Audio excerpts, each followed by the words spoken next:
let's continue on this negative gearing, thanks to Jim Chalmers, with the budget changes from the federal government. So this is all about rental properties. I'm going to go dig deeper into what I have done in my previous video. So here's the scenario right here on my board.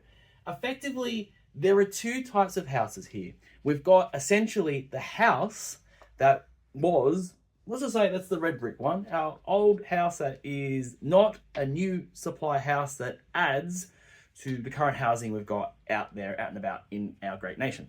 Now, here's the thing, right? Is your negative gearing going to continue to happen?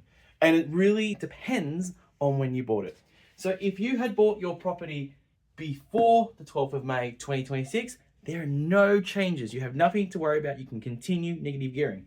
If, however, you have entered into a contract to buy an investment property after the 12th of May, your negative gearing effectively is fairly limited, next to nothing into the future.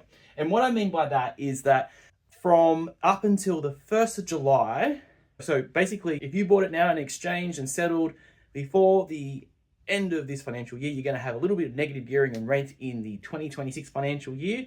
And then in the 2027 financial year, you can have that whole year of negative gearing. But after the 1st of July, 2027, nothing, no more negative gearing for you on that property.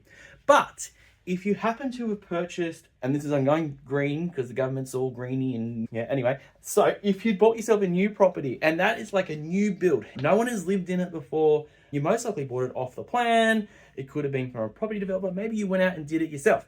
And this one here is a little duplex, right? Effectively, the way that is going to work is negative gearing is going to work from you from day dot until you buy it to when you sell it, effectively. Now, what sort of property can you do under this? It could be a property. In my previous video, I talk about a house that was, I didn't know whether it was basically a house that they've extended. And I've got down here, if it was significantly, if reno was done, it significantly was to change and it was to increase supply. So there would be an increase of supply there. So logically you would think that it would be able to be negatively geared, but essentially needs to be a new build.